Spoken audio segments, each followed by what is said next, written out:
What is magnet? Magnet is a material which attracts the magnetic things by magnetic force.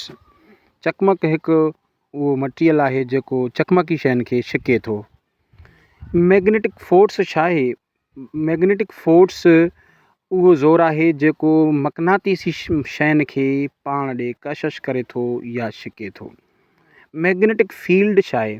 इहो हिकिड़ो उहो मैदान आहे जेसीं ताईं चकमक जो ज़ोर असरु करे थो, शयुनि खे छिके थो, उन सॼे इलाइक़े या मैदान खे चकमकी मैदान चइबो आहे. मैग्नेटिक मटीरियल कहिड़ा आहिनि जंहिंखे चकमक छिकींदो आहे? जीअं लोह आहे, निकिल आहे, कोबाल्ट आहे या स्टील आहे. नॉन मैग्नेटिक मटीरियल उहे मटीरियल जंहिंखे चकमक कशिश नाहे कंदो, जीअं प्लास्टिक आहे, काठ आहे, गिलास आहे, रबड़ आहे या ट्रामो आहे. मैग्नेटिक पोल उहो इलाइक़ो या हंधु जिथे चकमक जी ताक़त तमामु घणी हुजे, जिथे चकमक जो ज़ोर तमामु घणो हुजे. चकमक जा 2 कुतुब या पोल थियनि था. हिकिड़ो नॉर्थ पोल यानी उत्तर कुतुब, ॿियो साउथ पोल यानी ॾखिण कुतुब. इहे 2 कुतुब थियनि था. डिफरेंट पोल्स यानी मुख़्तलिफ़ पोल जेके या कुतुब थियनि था उहे हिक ॿिए खे छिकनि था. जीअं उत्तर ॾखिण खे छिके थो ऐं ॾखिण उत्तर कुतुब खे छिक करे थो.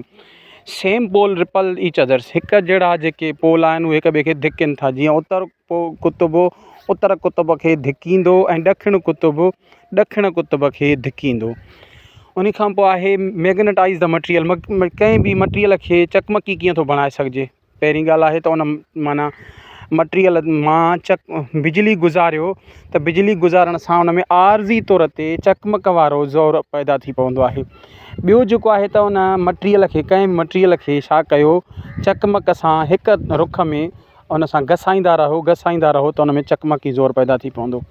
चकमक जो ज़ोर ख़तमु कीअं थो करे सघिजे? उन खे बार बार घणा तेज़ धक हणंदे आहिस्ते आहिस्ते हणंदा रहो धक त उन जो ज़ोर ख़तमु थी वेंदो. या वरी चकमक खे गर्मी ॾियो या गरम कयो त उन जो चकमकी ज़ोर ख़तमु थी वेंदो. असां वारी धरती बि जेका आहे इहा चकमक वांगुरु कमु कंदी आहे. हीअ हिकिड़ो तमामु वॾो चकमक आहे या मैग्नेट आहे, छाकाणि त धरतीअ खे पंहिंजो मैग्नेटिक फील्ड यानी चकमकी मैदान बि आहे, मक़नातीसी मैदान बि आहे ऐं उन खे 2 कुतुब यानी उत्तर कुतुब ऐं ॾखिण कुतुब बि आहे.